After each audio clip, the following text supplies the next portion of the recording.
Yo, what's up, guys? Today's Wednesday, May 28th. I'm just gonna do like a little market recap.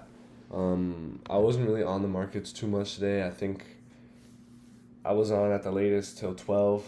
I hit three trades today.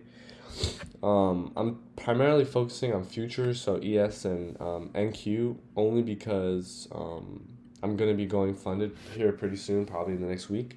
So, I'm kind of just preparing myself for volatility and just applying my last minute information towards the market here.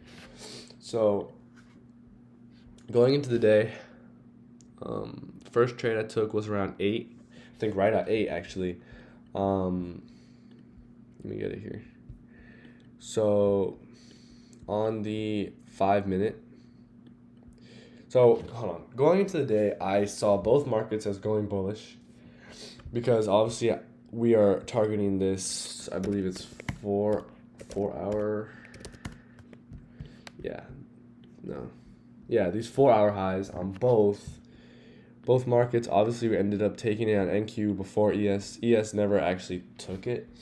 So I found during my analysis, did find a 5 minute bearish SMT. I mean bullish SMT, as well as a kind of like a short form liquidity sweep. I wasn't really reaching for the super high crazy stuff. I was just aiming for these highs, trying to get like a little scalp. Normally I wouldn't reach for like this little of a baby SMT and sweep, but it looked good. We were already bullish. We had this large imbalance, I believe, on the 1 hour.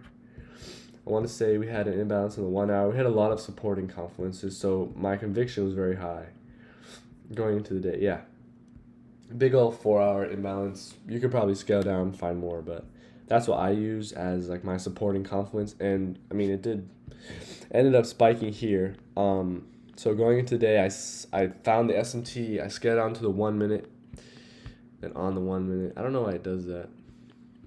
Hold up. So here on the 1 minute, we have our SMT. We have our inverse fair gap here with all blue candles or green candles for some of you guys. So that just added to my conviction. We crossed the change in the state, which is basically like you could say like a break of structure, which is basically indicating that instead of following this downtrend, we're now just gonna basically reverse, and we're gonna now follow an upwards trend, which is basically part of the market maker buy model, which is what I follow. I'll try and make a video covering that sometime, probably tomorrow, just to have my rules. I have a little whiteboard over there. I just have to make it into a video. Anyway, so excuse me. All right. Anyway, so we get the SMT, we get the small time frame sweep, we get a high time frame confluence. And so going into here, so I watched price action play out. So once we cross the change of state, what I want to see is kind of like a continuation upwards, a bounce back into the change of state, possibly like a bounce off of a confluence, a short, low time frame confluence. Here you could have used this order block here, but honestly,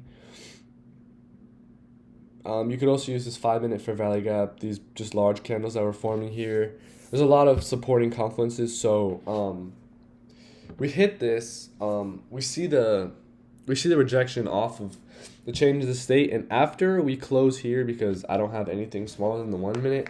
So just to confirm, I wait until the close, and then here I took my entry, and I set my stop loss here, and I set my take profit here, and I set my stop loss right below these lows. But if you want to be more risky, you could put it down here at these lows, but I like to play it safe, even though I don't, I'm working on it, being more precise. Original take profit would have been here. However, we did have a bearish SMT formed right around 8:25, 8:30. So I just decided to exit. Now, normally I wouldn't do that because all of my rules played out. SMT, we're following bullish bearish structure. Obviously, we're reaching for those highs. However, if we look on NQ for the second trade of the day, this is kind of a bigger trade. I don't normally wait this long, but I didn't expect it to be so choppy. We actually did end up taking these 4-hour highs before ES did. And then after seeing that, I kind of felt like we would end up retracing into this range here, which is why I set my first take profit here, because I kind of figured we would kind of hit here and we would either inverse or we would just continue up, because I mean we have been pretty bullish for the most part. So when taking this trade, I was actually very cautious. So going into the trade, I was confident because high time frame sweep and SMT is beautiful. It's golden. It's almost guaranteed you're gonna make some kind of money off of that, like almost guaranteed. So I see this SMT form, so I exit my ES trade, and then here I'm looking for shorts, which I don't know. I kind of bent my rules because my rules do state like if you can try and stick with your bias, which was bullish for both markets. But I don't know, just the model played out. We have like a perfect market maker sell model here. We just swept all of this liquidity. We just ran all of it. I see plenty of reason to move down. I mean, obviously I exited here just because we inversed for value gap, and personally I don't like to hold on to trades this late into the day. It's currently almost 6 p.m. So personally for me, I don't really like that. I probably would have been stomped out anyways. I'm not really sure. Typically, I would hold on to this just because the model played out. I mean, you got to trust your rules, and if it works, it works. And if it doesn't, it's just more help, Yeah, so I exited my ES trade, and then instantly I see this. I usually use the 5 minute for SMT sweep, whatever, and then 1 minute for entry, but considering this was like a higher time frame model, I decided to use the 15 minute for like supporting confluences during the trade, and I used the 5 minute to take my entry. So we can see we inversed here. I don't have it marked, but this is an inverse. I was waiting for the inverse, which I knew was going to happen with super heavy conviction. We got fat Drake candles, and then from here I'm basically waiting for a change in the state, which we do have. We enter the change in state. If we scale down to the 1 minute, gosh, this is such a long trade. Scale down to 1 minute, we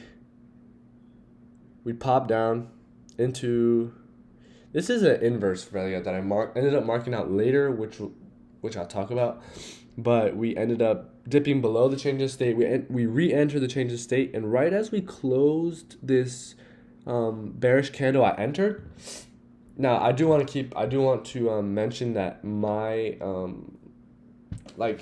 the data is delayed for futures, so I don't actually take these trades, but I like to think that I am actually taking these trades. Just mentally, I'm just preparing for what's to come.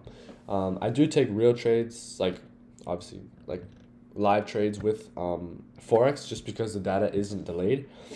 That's what I use my paper trading account for, and hopefully I'll try and get some content there. But I don't know. Lately, I've just been focusing on just futures, just because Top Step is futures based, or not Forex, which is fine. I mean, I don't mind.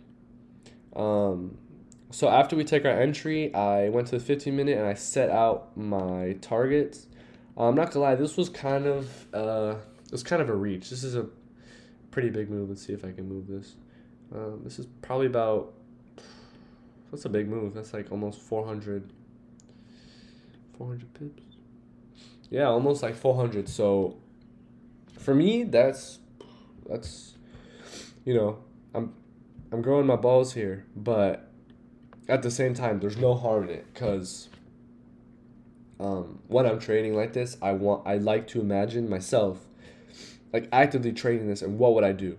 So going into this, so here would be my take profit 1, which is where I take 25%, 50% off, and then TP2 and final TP we 25 because obviously we want that money.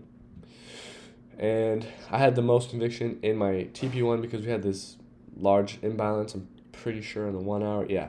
So I was unsure, like I said in the beginning, whether we would inverse or whether we would bounce up. So I put TP1, the most powerful take profit. So I just used the liquidity here, the areas of resting liquidity here. There's no way we were gonna reach that. Maybe tomorrow, if the S&T holds, the model might continue, and then we could look for shorts going into the day tomorrow. But I'm not really sure what the night has to play out. So we hit TP1. Theoretically, I would take half my contracts off, and then I would let them run. However, looking into this like a couple hours ago, I do see that we inverse this for value gap, and if we scale down, we inverse at this candle. And after this inverse, I'm looking for opposing models that, opposing SMTs, things that I may not have seen while I'm letting the trade just play out, because obviously when the trade is playing out, it's best to just let it sit. Because I see that, like, when you're trading and like you're watching a trade play out, you see this, you see it go up, and then boom, you see a big move down here. Like, your mind is just like you see that and you're like, oh my god, we're gonna go short, we're gonna go crazy, let me do more. But like, that ends up in you trading what you want to see instead of trading what the market gives you. You have to just mentally, you have to be clear, you have to let go. If you make money, you make money. You can't be so attached to your money, because that's going to be your flaw. And honestly, I think that the less attachment you have to your money is going to like mentally help your psychology. We all lose. We all win. But, at the end of the day, that's 2 small wins for me. We're growing every day. Hopefully next week I'm going to start a Top Step account, and I'm going to try and just journal the entire process. Hopefully we do well. But yeah, that's it for the recap on Wednesday, May 28th.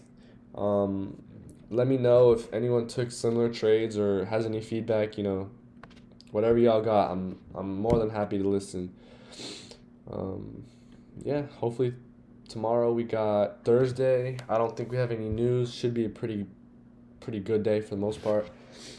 Probably end up rearranging my bias, looking at what we're targeting for tomorrow, which looks like, I personally believe that we may take out these highs here, but I do see that ES is lagging. I still think we're gonna crash here.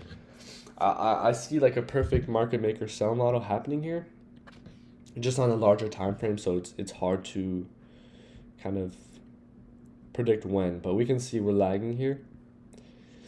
So we could either take this out or we could crash during the night. But for me, once past like 4 or 5, I don't really like to enter trades. I'll let my trades run if I'm already in one. But personally, even if I see a model, I honestly believe 100% just follow my rules. You're good. Anyways, that's it. Thank you to whoever watches. I'll catch you later.